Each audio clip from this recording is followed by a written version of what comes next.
Amateurs de réalité virtuelle et de technologie immersive, c'est Nick de la Team ETR et aujourd'hui on vient tester un nouveau casque. 5 ans après sa sortie, je vous propose de passer au lab, le PlayStation VR. Bon alors je sais, certains d'entre vous vont peut-être se dire qu'il est devenu complètement fou Nick, il nous teste un casque 5 ans après sa sortie.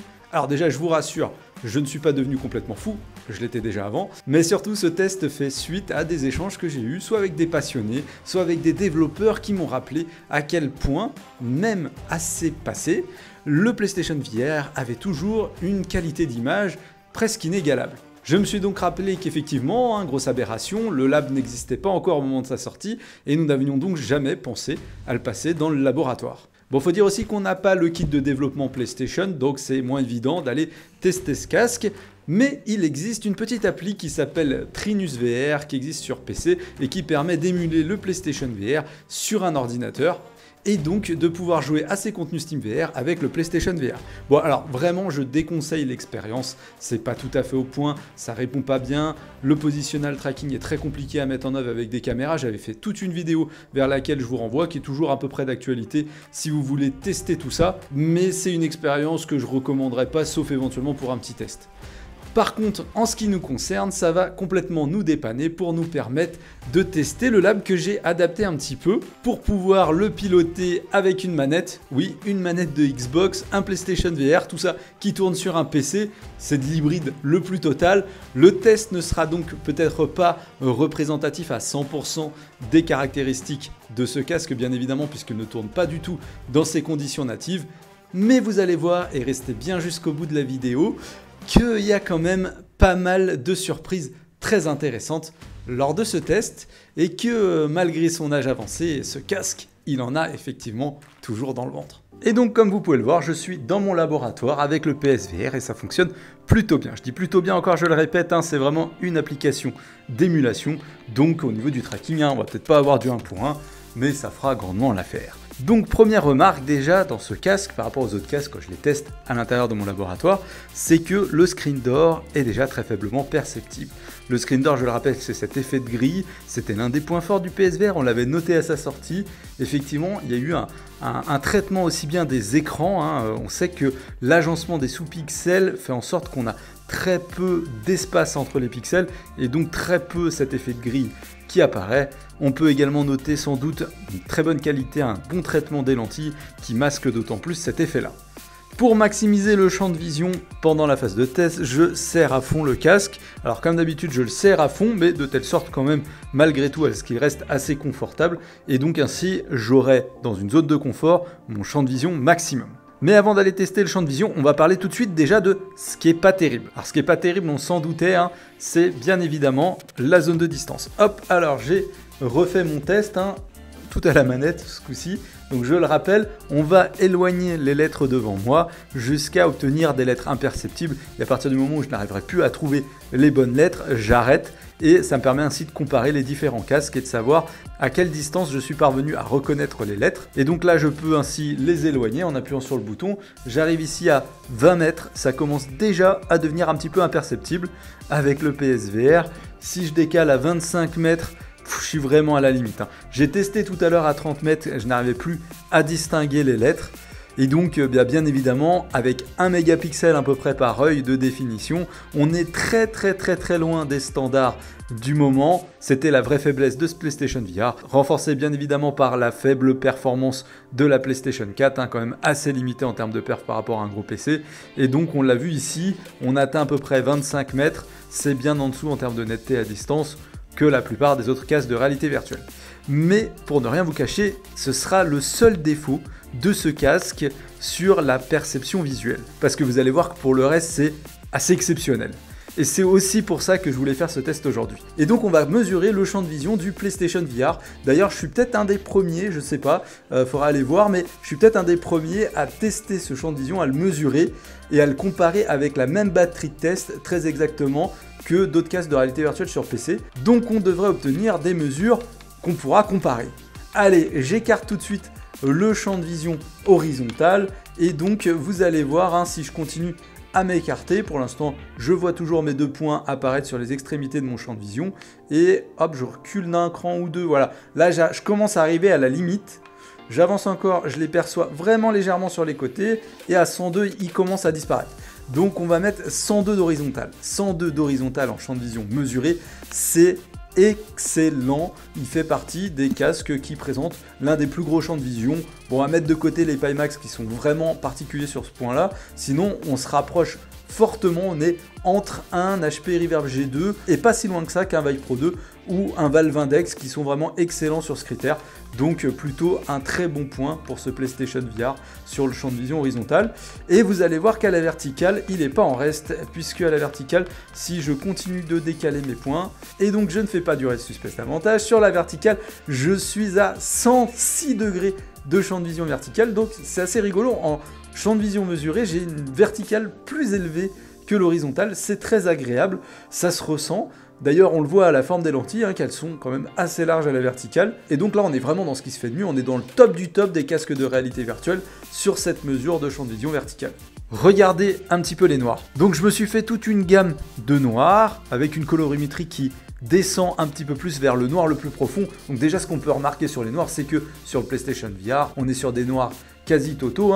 On voit quasiment aucune différence entre le noir affiché à l'écran et le noir de ma bordure, voire même, en fait, on n'en voit pas, tout simplement puisqu'on est sur une technologie OLED, je le rappelle, et donc c'est le gros avantage généralement de cette technologie-là, on a des noirs extrêmement profonds. Et justement, ici, j'arrive à distinguer les nuances de noir jusqu'à la nuance 45.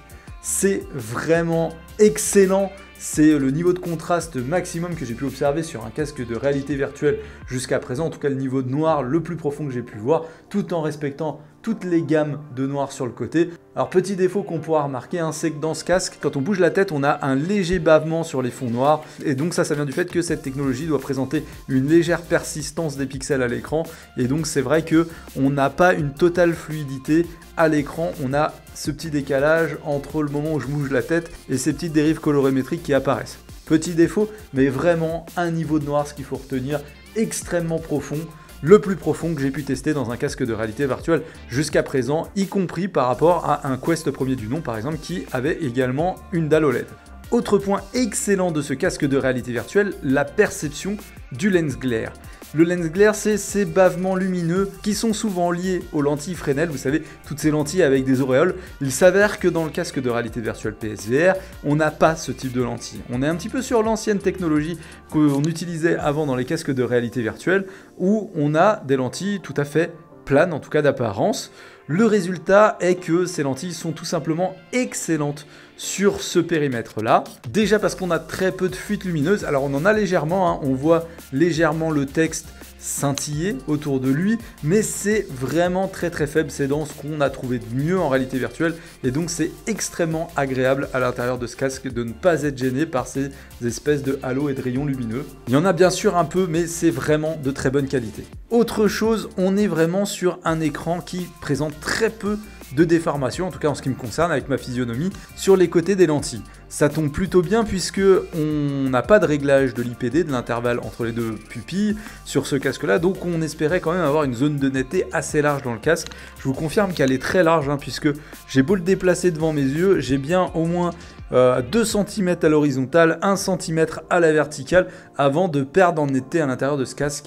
Il est vraiment excellent sur sa technologie de lentilles, et donc on a beaucoup de mal à comprendre pourquoi d'autres se sont essayés à d'autres technologies de lentilles, puisque visiblement ici on est sur quelque chose de très très bon. Je vous le rappelle, juste avant on a vu le champ de vision qui était excellent, l'un des meilleurs qu'on a pu constater même dans les casques de réalité virtuelle les plus modernes, et en plus un lens glare quand même très faiblement perceptible, en tout cas s'il est bien présent, il est vraiment pas dérangeant. Sur les perceptions des couleurs, le bleu brut, le rouge brut et le vert brut, je suis sur quelque chose de très correct au niveau des bleus, tournant très légèrement vers le rouge pâle sur les rouges et tournant très légèrement aussi vers le vert pâle sur les verts. Est-ce que c'est l'OLED qui commence à faiblir un petit peu avec l'âge? Est-ce que c'est la calibration du logiciel que j'utilise? Peut-être. Voilà, encore une fois, je le redis, si les contrastes sont incroyables dans ce casque de réalité virtuelle, et d'ailleurs ça donne aux couleurs un côté clinquant extrêmement poussé, on a un respect de la balance des couleurs qui est un petit peu moins bon, en tout cas dans ce test-là, sur PC par rapport à d'autres casques de réalité virtuelle. Moi en synthèse, je sais pas ce que vous en pensez, mais sur l'aspect visuel, je suis quand même assez bluffé. Un tel niveau de contraste avec un lens glare si faiblement perceptible, tout ça adossé à un champ de vision assez large, aussi bien à l'horizontale qu'à la verticale. Si on n'avait pas ce souci de netteté dans la profondeur de l'image, on aurait en fait encore une technologie aujourd'hui, 5 ans après, quasi parfaite par rapport à ce que peuvent proposer d'autres casques de réalité virtuelle. Donc c'est vrai que ce PlayStation VR, il est loin d'être parfait, j'en parle en conclusion, mais d'un point de vue visuel, il est quand même assez incroyable, même 5 ans après sa sortie. Et donc, comme vous avez pu le remarquer, ce PlayStation VR est quand même une bête encore en 2021.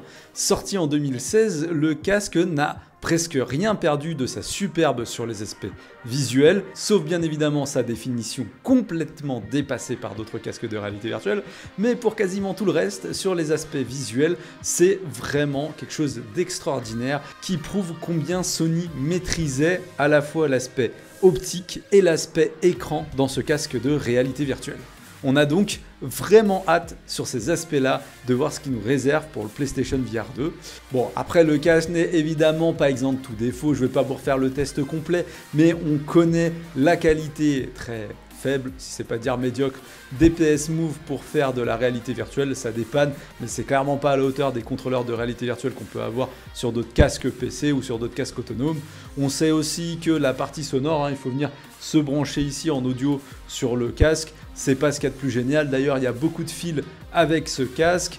Le tracking est pas exceptionnel à cause de la PlayStation Camera qui est pas la caméra la plus performante pour faire du tracking positionnel. Bref, ce casque est loin d'être parfait sur l'ensemble des autres critères, mais il faut bien reconnaître, et c'est vrai, que en dehors de la netteté sur les aspects visuels, il est assez bluffant. Et c'est sans oublier sa sangle qui demeure une référence en matière de confort sur un casque de réalité virtuelle qui pèse son poids et qui nécessitait donc une certaine répartition du poids sur la tête. Voilà, j'espère que ce petit rétro-test vous aura plu. N'hésitez pas à le partager, surtout n'oubliez pas de vous abonner à la chaîne si ce n'est pas encore déjà fait. Et moi, je vous dis à très bientôt pour de prochaines aventures en réalité virtuelle. À bientôt les amis.